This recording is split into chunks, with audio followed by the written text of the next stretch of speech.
नमस्कार मित्रांनो राहुल गांधी यांची भारत जोडो न्याय यात्रा जी कन्याकुमारीवरून महाराष्ट्रात आली आणि ती शिवाजी पार्क या ठिकाणी संपन्न झाली व त्या ठिकाणी महाविकास आघाडीचे व इंडिया अलायन्सचे देशातील सर्व नेते त्या ठिकाणी उपस्थित होते आणि त्या कार्यक्रमामध्ये त्या भव्य सभेमध्ये राहुल गांधी यांनी जे वक्तव्य केलं, जे विधान केलं ते खूप महत्त्वाचं विधान आहे आणि त्याविषयी मी थोडक्यात या ठिकाणी बोलणार आहे। ते आपल्या भाषणात काय म्हणाले की आपली लढाई इंडिया अलायन्सची लढाई ही भारतीय जनता पार्टी व नरेंद्र मोदी यांच्याबरोबर नाही आहे, तर नरेंद्र मोदीच्या मागे जो एक चेहरा आहे, मुखवटा आहे, जी एक शक्ती आहे, त्यांनी हिंदू धर्मामध्ये शक्तीचा उल्लेख केला, एक शक्ती आहे, एक यंत्रणा आहे, ही शक्ती काम करत आहे या देशामध्ये आणि त्या शक्तीचा इतका प्रभाव आहे, त्या शक्तीला आपल्या हातामध्ये काबूत करून ठेवलेले आहे की ते म्हणतील तशी ती शक्ती, ही यंत्रणा काम करत असते आणि ह्या शक्तीमुळे, या यंत्रणेमुळे आज जे देशात प्रादेशिक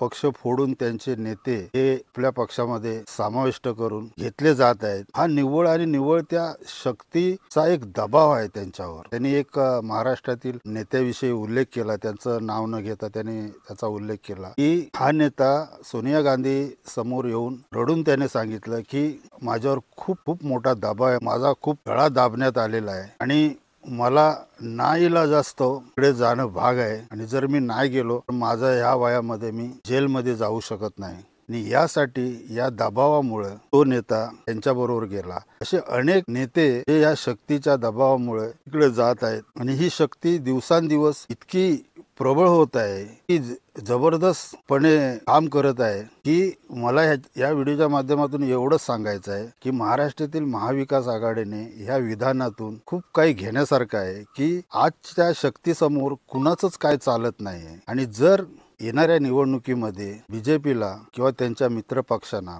जर बहुमत मिळून देशामध्ये जर सत्ता आली तर आपल्या पक्षातील जे नेते आहेत यांच्यावर याच्याही पेक्षा मोठा दबाव येऊन तुमचा घट्ट असा गळा पकडून तुम्हाला राजकारणातून पण बाद करू शकतात आणि तुमच्या पक्षांचं पण अस्तित्व नाहीसं करू शकतात। आणि ह्याचा विचार करणं विरोधी पक्षातील जे घटक पक्ष आहेत त्यांनी खूप विचार करणं गरजेचं आहे। त्यांनी जे विधान केलं, ह्या विधानावरून मात्र एक लक्षात येत आहे की ही यंत्रणा आज राजकीय नेत्यांवर किंवा राजकीय पक्षांवर दबाव आणतायत, त्यांचा गळा दाबून त्यांना आपल्याकडे केलं जात आहे। ह्या निवडणुकीमध्ये जर बीजेपीला सत्ता मिळाली तर भविष्यामध्ये जे आपल्या देशातील काही मध्यम स्वरूपाचे जे उद्योगपती किंवा व्यापारी आहेत त्यांच्यावरही या यंत्रणेचा, या शक्तीचा दबाव होऊ शकतो आणि त्यांचाही गळा दाबला जाऊ शकतो आणि याकरिता सर्वांनी एकत्र येऊन ह्या शक्तीचा सामना करणं गरजेचं असताना आपण आपल्यामध्ये ज्या काही गोष्टी, ज्या काही कुरबुऱ्या आहेत, ज्या काही हेवेदावे मतभेद आहेत ते बाजूला करून एकत्र या, तरच तुम्ही या शक्तीला नामोहरम करू शकता, अन्यथा या शक्तीसमोर तुम्हाला नांगी टाकल्याशिवाय गत्यंतर होणार नाही, एवढं मात्र मी ह्या व्हिडिओच्या माध्यमातून सांगतोय। तरी मित्रांनो, मी हे मांडलेलं मत आपल्याला जर योग्य वाटत असेल तर आपण हा व्हिडिओ नक्की शेअर करा, लाईक करा। माझ्या चॅनलवर जर नवीन असाल